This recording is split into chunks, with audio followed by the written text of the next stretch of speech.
introduce everyone to Amanda from Central Mass Metro West so that you can hear about all the exciting stuff that they're doing there. Take it away, Amanda. All right, thank you. Good afternoon, everyone. My name is Amanda Sosha. I'm with the Central Mass Metro West Transitions in Care program with the team. Next slide, please. So at Learning Session 9, we refocused on reaching our target of reducing readmissions by 20%. In order to achieve this target, we have to hit our monthly enrollment target and keeping the readmission rate for the patients who receive one of our interventions at or below 12%.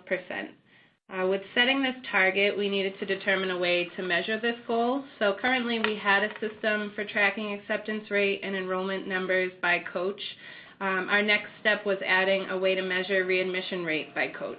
After Learning Session 9, we did a PDSA by adding a column for calculating readmission in real time per coach to our existing dashboard. Next slide, please. So we are currently using Harmony as our statewide home care database. We are not able to automatically import the hospital interventions into Harmony, so at the beginning of our project, we hired a programmer to develop a database to track all patients enrolled in the program. The red and blue box shown here is the application coaches or admin are using to directly import the daily hospital census. From that, a daily referral log is generated. So that's using the census from the hospital. Patients are added and compared to our active access database. An output report is created with patients who coaches will screen for the program. Next slide. So the next slide is showing a screenshot. This here is a screenshot of our output report generated from the application shown in the last slide. Comparing daily hospital census data to our existing database. The demographic information of patients is put into this standard format, and information is flagged. So for example, in the previous billing column of this report, we're identifying previously listed patients with the same admission date, seen here as listed. We're also identifying patients that were previously enrolled in the past 180 days. They flag as billed. We don't have an example there, but we're also identifying patients whose hospital status may have changed from inpatient to observation or vice versa. And we are hoping to also work on having this application identify readmissions within the 30 days, but currently we're having coaches do this manually. Next slide, please. So from that output report and the screening that the coaches are doing via the home care database, coaches are able to check for enrollments within the last 30 days to identify readmissions. Coaches screen for another assigned coach or a recently completed referral to determine if they were rehospitalized, and the coaches are assigned, the coaches that are working with the patients are notified of the rehospitalizations. Another way coaches are identifying readmissions is at the time of the closing call or other calls out to the patients, and that's per patient reported data.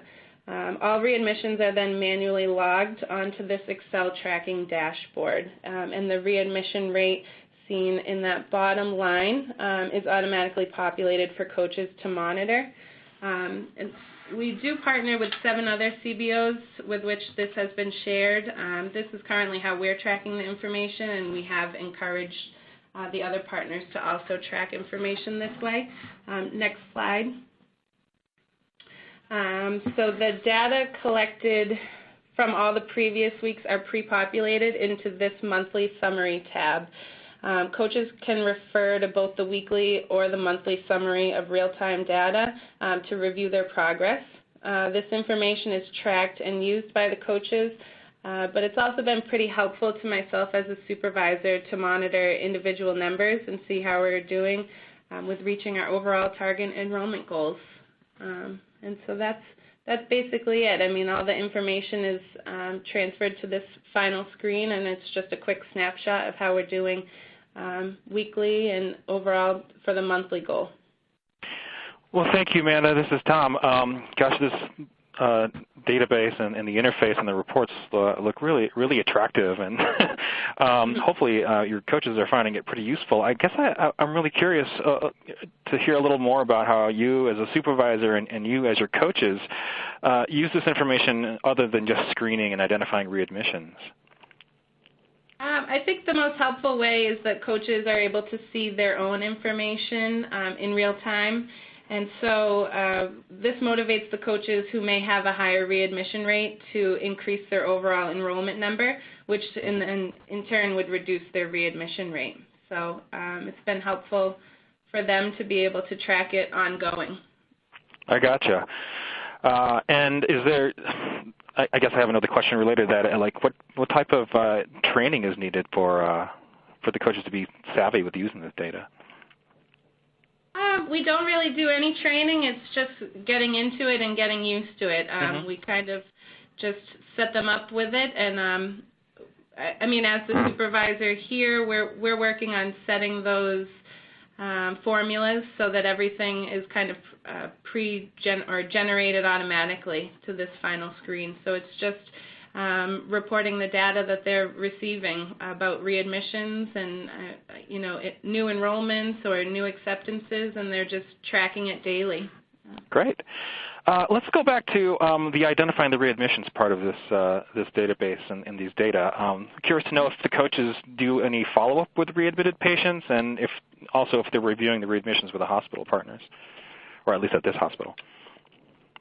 So currently, the follow-up that we're doing is through informal conversations with patients or family, but we would like to set up a more formal process to gain more insight and find some trends to continue to improve our coaching and to share with partner hospitals for readmission reviews. We have started to do readmission reviews with one hospital partner, but working on formalizing the process and sharing with all hospital partners. Gotcha. That sounds great. And actually, just have one more question for you, kind of a broad one. But do you think that your teams are better able to use this data to better target high-risk patients? Well, currently we don't have the data trends to better target patients, but with formalizing the readmission follow-up, I do think that, finding the helpful information or data trends, again, to better target specific high-risk readmission groups will impact our overall program readmission rates. Yeah. But I think it would be helpful, but we're working on really formalizing that and finding the data to see who we need to target more specifically. Gotcha. Sounds like an ongoing journey. Well, Amanda, I really appreciate your presentation and trying to bat around these ideas with me. Let's take a couple moments to reflect. Chris Goatee, can you help me with that?